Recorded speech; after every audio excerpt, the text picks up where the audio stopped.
सोचिए, यात्रियों से खचाखच भरी एक बस है, अपने रास्ते पर जा रही है और अगले ही पल वो बस है ही नहीं। न कोई मलबा, न कोई सुराग, बस एक खाली सड़क। हाँ, और ये सिर्फ सड़क हादसे नहीं है, ये असल में वो मामले हैं जिन्होंने दशकों तक मतलब जांच एजेंसियों के होश उड़ाए रखे हैं।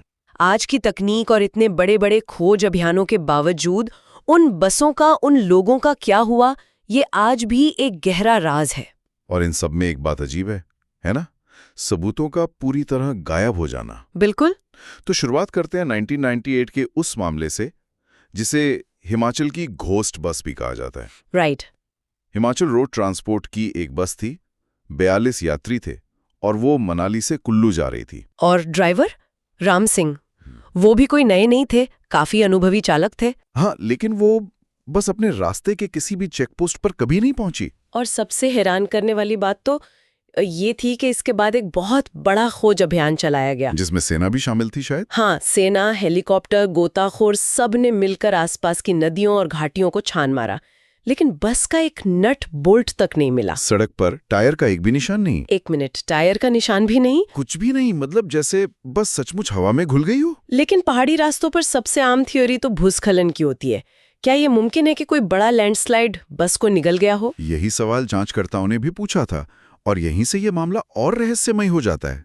भूवैज्ञानिकों ने उस पूरे इलाके की जांच की और उन्हें इतने बड़े भूस्खलन का कोई सबूत ही नहीं मिला। कोई भूवैज्ञानिक सबूत नहीं? नहीं, मतलब कोई ऐसा सबूत जो एक 10 टन की बस को बिना कोई निशान छोड़े दफना सके। आमतौर पर ऐसे हादसों में दशकों बाद भी मलबा या तेल के निशान मिल ही जाते हैं। यहाँ कुछ भी नहीं था।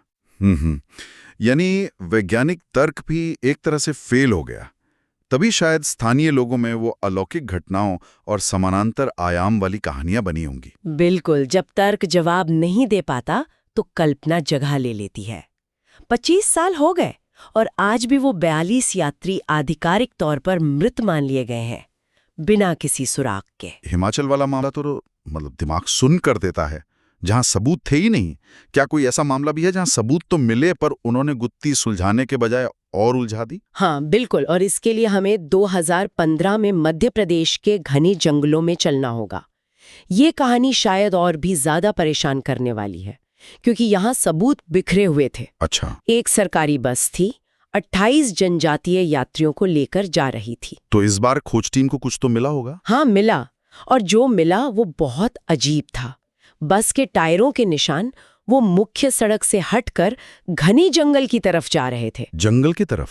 हाँ, और टीम को यात्रियों का कुछ सामान भी मिला, जैसे एक लड़की थी सुखमी, उसका दवाइयों वाला बैग, एक चलने वाली छड़ी। और बस का क्या हुआ? बस नहीं मिली, लेकिन बस के कुछ टूटे हुए हिस्से मिले, जैसे हेडलाइट का एक टुकड़ा और सीट का एक हिस्सा। और सबसे डरावनी बात, जगह जगह खून के धब्बे थे, पर न तो पूरी बस मिली, न ही कोई यात्री। खून के धब्बे? फॉरेंसिक जांच से कुछ पता चला? पता चला, और उसने मामले को और पेचीदा बना दिया। फॉरेंसिक जांच में खून के नमूनों में इंसानी और जंगली जानवरों दोनों का खून पाया गया। क्या? इंसानों और जानवरों दोनों का?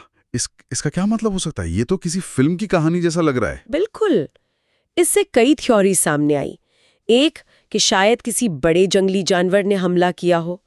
दूसरा, नक्सली गतिविधि का शक जताया गया, लेकिन किसी भी समूह ने कभी इसकी जिम्मेदारी नहीं ली। और तीसरी, तो स्थानीय जनजातीय समुदाय का मानना है कि वो जंगल प्रेत बाधित है।